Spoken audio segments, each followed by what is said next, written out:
Well, you've heard of the hacker group that calls itself Anonymous. They're hacking activists, Wall Street occupiers. They love them.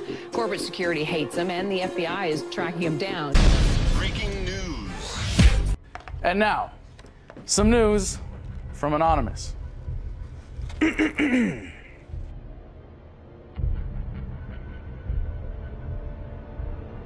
Ladies and gentlemen, I refer to the need for far greater public information. The very word secrecy is repugnant in a free and open society, and we are, as a people, inherently and historically opposed to secret societies, to secret oaths, and to secret proceedings. We decided long ago that the dangers of excessive and unwarranted concealment of pertinent facts far outweighed the dangers which are cited to justify it. Even today, there is little value in opposing the threat of a closed society by imitating its arbitrary restrictions. Even today, there is little value in ensuring the survival of our nation if our traditions do not survive with it. And there is very grave danger that an announced need for increased security will be seized upon by those anxious to expand its meaning to the very limits of official censorship and concealment. That I do not intend to permit to the extent that it's in my control.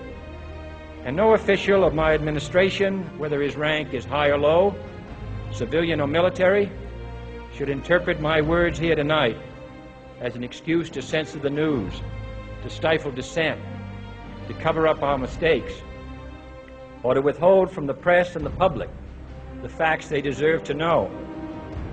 For we are opposed around the world by a monolithic and ruthless conspiracy that relies primarily on covert means for expanding its sphere of influence, on infiltration instead of invasion, on subversion instead of elections, on intimidation instead of free choice, on guerrillas by night instead of armies by day. It is a system which has conscripted vast human and material resources into the building of a tightly knit, highly efficient machine that combines military, diplomatic, intelligence, economic, scientific, and political operations. Its preparations are concealed, not published. Its mistakes are buried, not headlined. Its dissenters are silenced, not praised. No expenditure is questioned, no rumor is printed, no secret is revealed. No president should fear public scrutiny of his program, for from that scrutiny comes understanding, and from that understanding comes support or opposition, and both are necessary. I am not asking your newspapers to support an administration, but I am asking your help in the tremendous task of informing and alerting the American people. For I have complete confidence in the response and dedication of our citizens whenever they are fully informed. I not only could not stifle controversy among your readers, I welcome it. This administration intends to be candid about its errors. For as a wise man once said, an error doesn't become a mistake until you refuse to correct it. We intend to accept full responsibility for our errors, and we expect you to point them out when we miss them. Without debate, without criticism, no administration and no country can succeed, and no republic can survive. That is why the Athenian lawmaker Solon decreed it a crime for any citizen to shrink from controversy.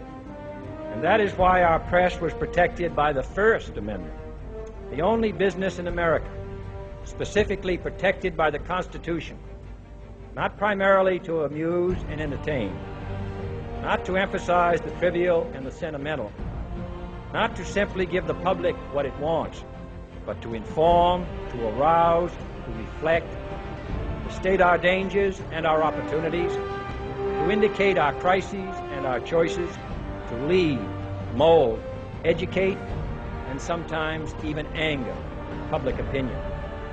So it is to the printing press, to the recorder of man's deeds, the keeper of his conscience, courier of his news, that we look for strength and assistance, confident that with your help, man will be what he was born to be, free and independent. Now let me show you how this has worked so far. We have things like WikiLeaks. Now, what they do is they break the news, providing direct information to people. Now, that helped in Egypt and in Tunisia, where they already knew their leaders were corrupt, but they got direct information about exactly how corrupt they were and how they did their corruption. It also exposed our government's lies in the wars in Afghanistan and Iraq. And now Operation Leaks, run by Anonymous, is also exposing Bank of America, and WikiLeaks is planning to do more of that as well. Then the web provides direct organizing online. You saw that in a big way in Egypt. In the councils of government, we must guard against the acquisition of unwarranted influence, whether sought or unsought, by the military-industrial complex. The potential for the disastrous rise of misplaced power exists and will persist. We must never let the weight of this combination endanger our liberties or democratic processes. We should take nothing for granted.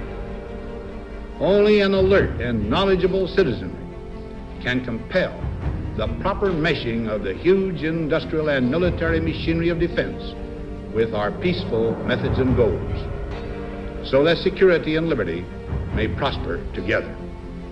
You have to realize this is one of the great presidents, great military leaders.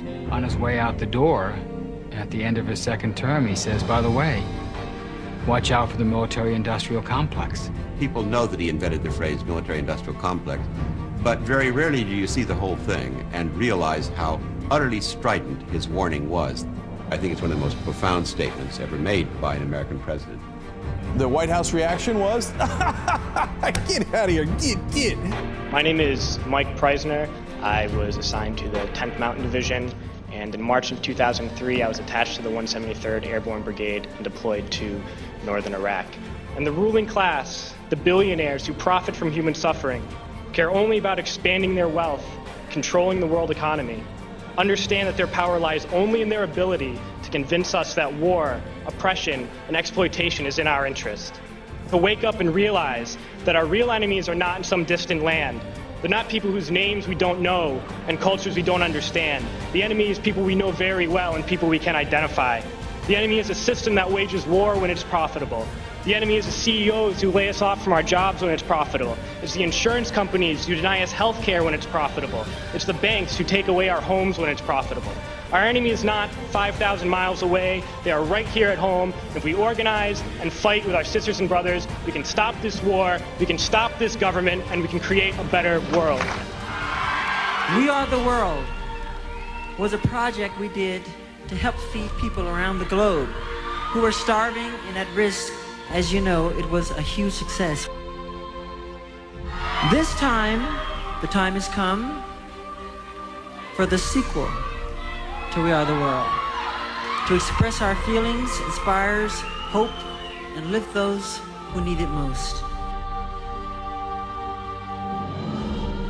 This project together finally arrived. It couldn't have happened without you all. That forever changed not only our country, but the entire world. We will never forget that terrible tragedy brought us together and finally brought this project together. It was a miracle in itself.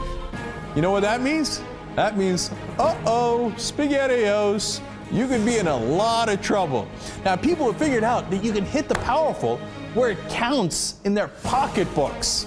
The same thing happened in Egypt, where Mubarak only stepped down after the labor strikes began.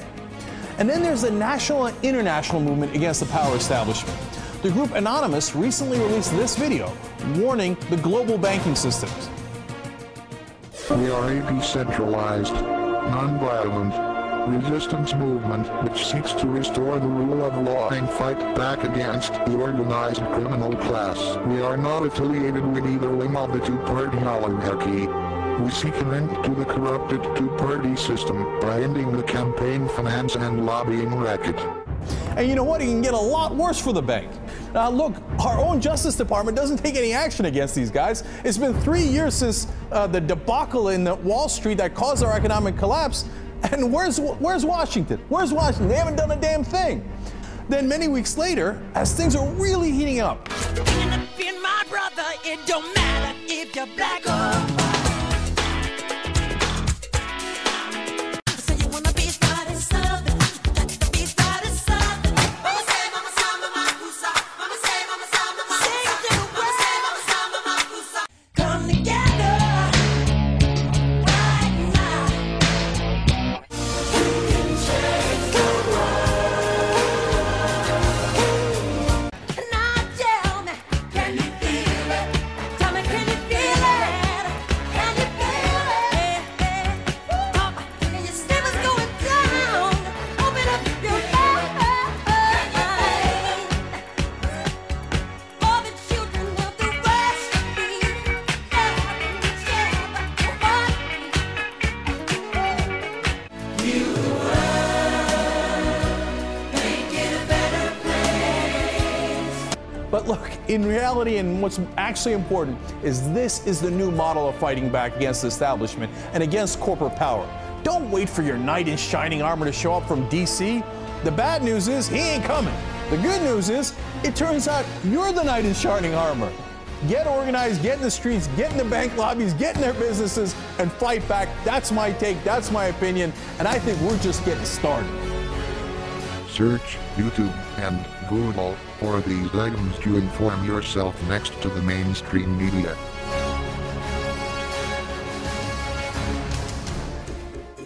As a collective of autonomous individuals, we have no leaders who dictate the methods of resistance. Therefore, some of us are indeed hackers who use our skills to make critical information available to the public. Some of us research news that corporate media ignores or distorts. Some of us organize protests and rallies.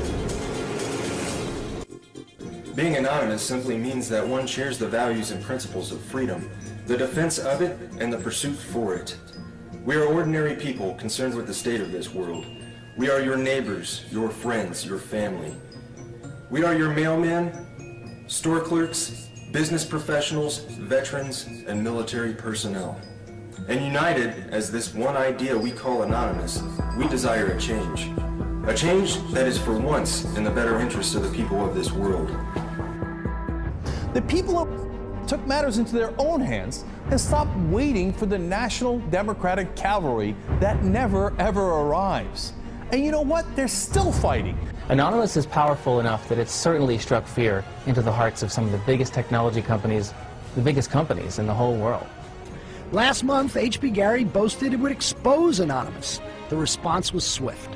Anonymous took down their website, stole thousands of emails, and posted them on the internet. The CEO resigned. Anonymous is credited with bringing down government websites in Tunisia, Egypt, and Libya. And now it's made new threats against companies and government officials. Number one story, MasterCard announced Monday it would no longer process payments to WikiLeaks. This morning, internet activists crashed its website. This afternoon, Visa.com crashed. Tonight, Twitter might be next. It suspended an Operation Payback account.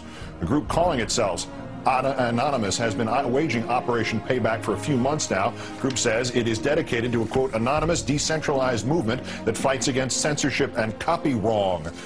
They are young and stealthy, and they are potential giant killers. Anonymous hacker activists have basically gotten together and are exacting revenge for what they see as attacks on WikiLeaks, and they're targeting a number of corporations that have cut off their ties with WikiLeaks. So they see themselves as protesters. Essentially that the government can't prevent you or I from talking openly.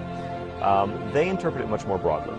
They believe that everybody has an inalienable right to say whatever they want on any forum whatsoever. But look, what I like is peaceful resistance, okay? What's next? What's next is all they can do is shut down the internet itself. And we see how that went for them in Egypt. And we, the people, know that when the government shuts down the internet, that's when it's time to shut down the government. We are anonymous. We are legion. We do not forgive. We will never forget. Expect us